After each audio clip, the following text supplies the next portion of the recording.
الرحمن الرحيم الذين يستمعون القول فيتبعون أحسنه أولئك الذين هداهم الله وأولئك هم أولو الألباب. آمنت بالله صدق الله العظيم وصدق رسوله النبي الأمين المكين الكريم ونحن على ذلك لمن الشاهدين والشاكرين والحمد للہ رب العالمین. پڑھیے الصلاۃ والسلام علیک یا رسول اللہ وعلی آلک واصحابک یا حبیب اللہ. الصلاۃ والسلام علیک یا نبی اللہ وعلی آلک واصحابک یا نور اللہ صلی اللہ تعالی علیہ وسلم. نویت سنت الاعتکاف. اللہ پاک کے آخری نبی صلی اللہ تعالی علیہ وسلم کا فرمان ہے، جو مجھ پر ایک دن میں 50 بار درود پاک پڑھے قیامت کے دن میں اس سے مصافحہ کروں گا. سبحان اللہ. صلو علی الحبیب صلی اللہ علی محمد صلی اللہ تعالی علیہ وسلم. پیارے اسلامی بھائیو، ابھی میں نے جس آیت کریمہ کی تلاوت کا شرف حاصل کیا ہے، رب کائنات ارشاد فرماتا ہے الذین یستمعون القول فیتبعون احسنہ اولئک الذین ہداہم اللہ واولئک هم اولو الالباب. ترجمہ قدر عرفان: جو کان لگا کر بات سنتے ہیں پھر اس کی بہتر بات کی پیروی کرتے ہیں، یہ ہیں جنہیں اللہ نے ہدایت دی اور یہی عقل مند ہے. میرے پیارے اسلامی بھائی، جو آج ہم جمعہ کے دن ہونے والے خطبے اور اس کے متعلق ضروری معلومات پر گفتگو کریں گے، اس کو بغور سننا کیوں ضروری ہے. جمعہ ہفتے کے 7 دنوں میں سے ایک اہم ترین بلکہ سب سے افضل دن ہے. حدیث شریف میں اسے سید الایام فرمایا گیا. اسی دن حضرت آدم علیہ السلام کی ولادت ہوئی. اسی دن آپ جنت سے زمین پر تشریف لائے. جمعہ میں ایک ایسی گھڑی ہے اس میں دعا کی جائے قبول ہوگی جب تک حرام کا سوال نہ کرے. اسی دن قیامت قائم ہوگی. اسی دن فرعون غرق ہوا اور بنی اسرائیل کو اس شرکس سے نجات ملی. اسی دن حضرت یونس علیہ السلام کو مچھلی کے پیٹ سے رہائی عطا ہوئی اور اسی دن حضرت یوسف علیہ السلام کو قید خانے سے نجات ملی تھی. اس لیے جمعۃ المبارک عام نہیں بلکہ خاص الخاص دن ہے. اسے مسکینیوں کا حج قرار دیا گیا ہے. اسلام نے جمعہ کے دن خطبہ رکھا. یہ کوئی رسم و رواج نہیں ہے کہ خطیب صاحب کھڑے ہو کر عربی کے جملے ہمیں سنا دیتے ہیں اور ہم چپ چاپ سن لیتے ہیں، بلکہ اس میں حکمتیں ہیں. خطبہ جمعہ میں درس ہوتا ہے. یہ اس لیے رکھا گیا تاکہ ہر جمعہ کو ہم خطبہ سن کر دین کی تعلیم سیکھیں، اپنی معلومات تازہ کریں، زندگی کے مسائل، ان کے حل اور نجات کی راہیں سیکھیں اور ان پر عمل پیرا ہوں. مگر افسوس، اب ہمارے ہاں دینی معلومات کی کمی بہت بڑھتی جا رہی ہے. زیادہ تر مساجد میں حالات ایسے ہیں کہ خطیب صاحب پہلے چند منٹ صرف دیواروں کو بیان سناتے ہیں. بہت سارے لوگ عین خطبے کے وقت تشریف لاتے ہیں. خطبہ کیونکہ عربی میں دیا جاتا ہے اور یہی سنت ہے، اس کا خلاف کر نہیں سکتے، اور عربی ہمیں آتی ہی نہیں ہے، نہ یہ خبر ہوتی ہے کہ خطیب صاحب نے عربی میں کیا فرمایا ہے. یوں ہم خطبے کی اصل روح اور حکمت سے محروم رہ جاتے ہیں. ہم نے ابتدا میں آیت کریمہ سنی. اللہ پاک نے فرمایا الذین یستمعون القول، جو کان لگا کر بات سنتے ہیں. ایک ہوتا ہے سننا، اس کے لیے عربی میں لفظ سمعن کا استعمال ہوتا ہے. ایک ہوتا ہے خوب توجہ کے ساتھ بغور سننا. جسے اردو میں ہمتن گوش ہونا یعنی ہر طرف سے دھیان ہٹا کر پوری توجہ کے ساتھ سننا کہتے ہیں۔ اسے عربی میں استماع کہا جاتا ہے۔ اس مقام پر یہی فرمایا گیا یستمعون القول، یستمعون القول یعنی وہ لوگ جو قرآنی آیات، احادیث، علماء کرام کی ارشادات وغیرہ خوب توجہ کے ساتھ سنتے ہیں۔ پھر فرمایا گیا فَيَتَّبِعُونَ أَحْسَنَ، پھر اس کی بہتر بات کی پیروی کرے، یعنی سن کر بس سنی انسنی نہیں کر دیتے، بلکہ جو سنا اس کے بہترین انداز میں پیروی کرتے، اسے اپنے زندگی میں عملی طور پر اپنا لیتے۔ پھر آگے فرمایا گیا اولئک الذین ھداھم اللہ واولئک ھم اولو الالباب، یہ ہے جنہیں اللہ نے ہدایت دی اور یہی عقل مند ہے۔ یعنی بات کو توجہ سے سننے والے، اس پر عمل کرنے والے یہ ہیں جنہیں اللہ نے ہدایت بخشی اور یہی حقیقت میں عقل مند بھی ہے۔ میرے پیارے اسلامی بھائیوں، خطبہ سننے کا یہی درست انداز ہے۔ جب خطیب صاحب خطبہ دے رہے ہو، قرآنی آیات پڑھی جا رہی ہو، احادیث کریمہ سنائی جا رہی ہو، اس وقت ضروری ہے کہ ہم ہمتن گوش ہو کر یعنی اپنا سارا دھیان، پورا توجہ خطیب صاحب کی طرف رکھ کر خطبہ سنیں، اور جو سنا اسے سمجھنے کی بھی کوشش کرے، ساتھ ہی اس پر عمل کرنے کی بھی کوشش کیا کرے۔ آج کل ہمارے ہاں جو انداز بنتا چلا جا رہا ہے، یعنی لوگ بے توجہی کے ساتھ خطبہ سنتے ہیں، جو سنتے ہیں اس پر دھیان نہیں دیتے ہیں، یہ انداز مسلمانوں والا نہیں ہے۔ اللہ پاک قرآن کریم میں ارشاد فرماتا ہے ما یأتیہم من ذکر من ربہم محدث الا استمعوہ وہم یلعبون، جب ان کے پاس ان کے رب کی طرف سے کوئی نئی نصیحتیں آتی ہے تو اسے کھیلتے ہوئے ہی سنتے ہیں۔ اللہ اکبر کبیرہ، معلوم ہوا نصیحت کی باتیں بے توجہی سے سننا، غافل دل کے ساتھ سننا، یہ انداز مسلمانوں والا نہیں ہے۔ اللہ پاک ہمیں توفیق عطا فرمائے، کاش ہم خطبہ توجہ کے ساتھ اور سمجھ کر سننے والے بن جائے۔ میرے پیارے اسلامی بھائیوں، اللہ پاک تمام صحابہ اور اہل بیت اطہار پر کروڑوں رحمتوں کا نزول فرمائے۔ خطبہ تو یہ حضرات سنا کرتے تھے، روایت میں آیا ہے اذا تکلم اطرق جلساؤہ کانما علی رؤوسہم الطیر، یعنی محبوب ذیشان مکی مدنی سلطان صلی اللہ تعالی علیہ وسلم جب کلام فرماتے تو صحابہ اکرام گردنیں جھکا کر خاموش بیٹھ جاتے، حالت یہ ہو جاتی کہ گویا ان کے سروں پر پرندہ بیٹھے ہوئے ہوتے ہیں۔ پرندے کی عادت ہوتی ہے ذرا حرکت دیکھا تو اڑ جاتا ہے، مطلب یہ ہے کہ صحابہ اکرام بالکل آرام سکون کے ساتھ یوں بیٹھ جاتے گویا یہ بے جان ہے، معمولی سی بھی حرکت نہیں ہوتی تھی، ساری توجہ محبوب ذیشان مکی مدنی سلطان صلی اللہ تعالی علیہ وسلم کی طرف لگا دیا کرتے تھے۔ میرے پیارے اسلامی بھائیوں، اور رہی بات پیروی کرنے کی، اس میں بھی صحابہ اکرام بے مثال ہے۔ ایک مرتبہ رسول کائنات صلی اللہ تعالی علیہ وسلم خطبہ ارشاد فرما رہے تھے، آپ صلی اللہ تعالی علیہ وسلم نے فرمایا اجلسوا، بیٹھ جاؤ۔ حضرت عبداللہ بن مسعود صحابی رسول ہے، آپ ابھی مسجد میں داخل ہی ہوئے تھے، دروازے کے پاس تھے، حکم مصطفیٰ صلی اللہ تعالی علیہ وسلم سنتے ہی فوراً بیٹھ گئے۔ یہ ہے خطبہ سننے کا مسلمانوں والا انداز۔ ہم خطبہ پوری توجہ کے ساتھ سنیں اور اس پر عمل کی بھی پوری کوشش کیا کریں۔ حدیث پاک میں ہے جمعہ کے دن مسجد کے ہر دروازے پر فرشتے ہوتے ہیں، جو پہلے آتا ہے اس کا نام پہلے لکھا جاتا ہے، جو بعد میں آتا ہے اس کا نام بعد میں لکھا جاتا ہے،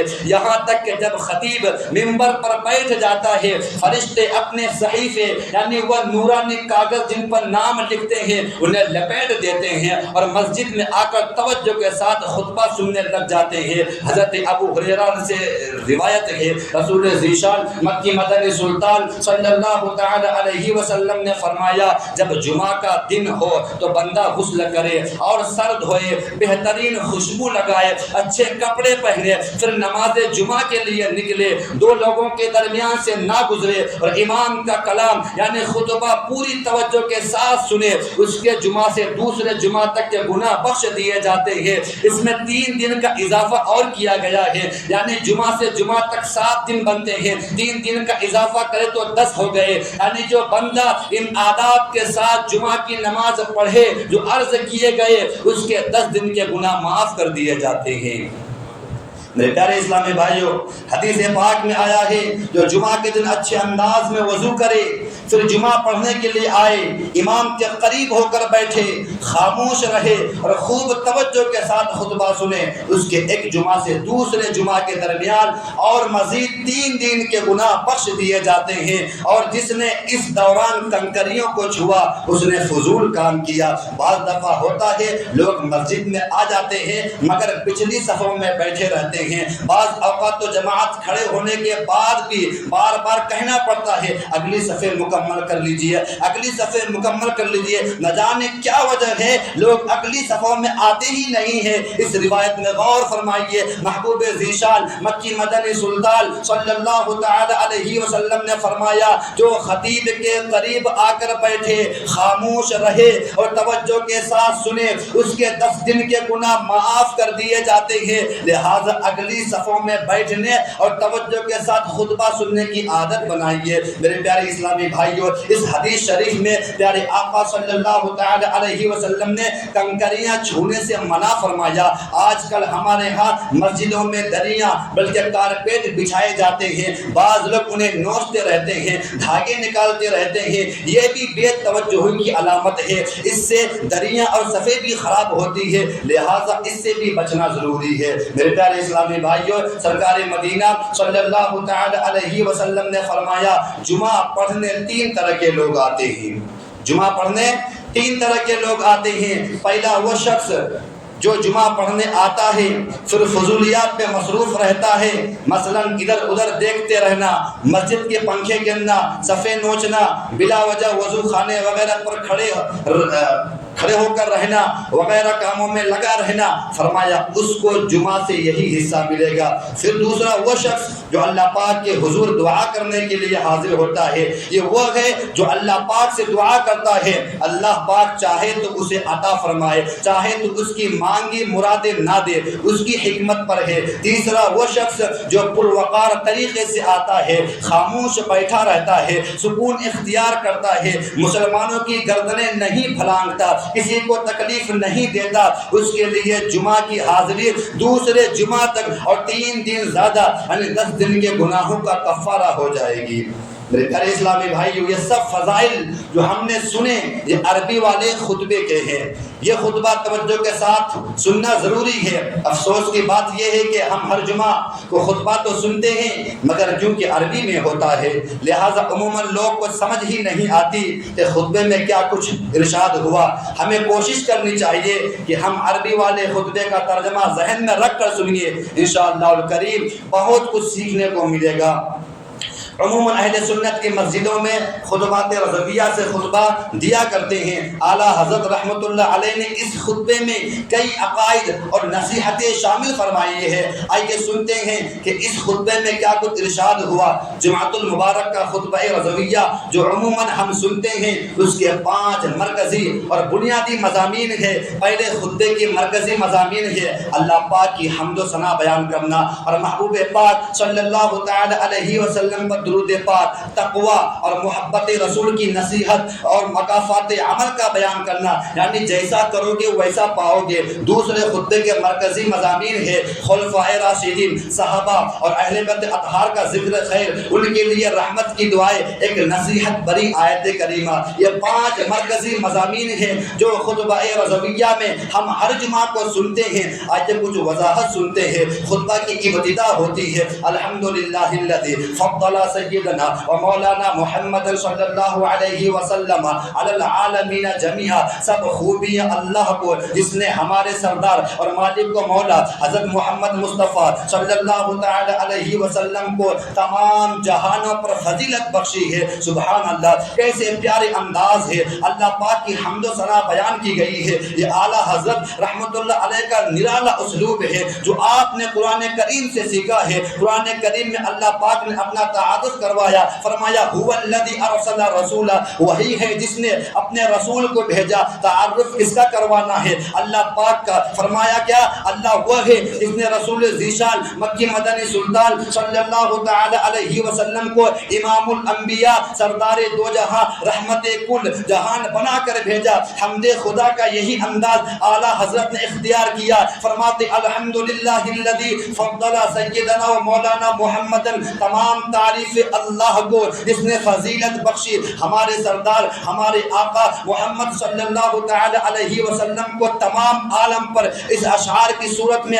اعلیٰ حضرت اس بات کو یوں بیان کرتے ہیں، وہی رب ہے جس نے تجھ کو ہمیں تن کرم بنایا، ہمیں بھیک مانگنے کو تیرا آستہ بتایا، تجھے حمد ہے خدایا، تجھے حمد ہے خدایا۔ میرے پیارے اسلامی بھائیوں، اس کے بعد خطبے میں کلمہ شہادت آتا ہے، واشہد ان لا الہ الا اللہ وحدہ لا شریک لہ واشہد ان سیدنا و مولانا محمد عبدہ ورسولہ صلی اللہ تعالی علیہ وآلہ وصحبہ اجمعین۔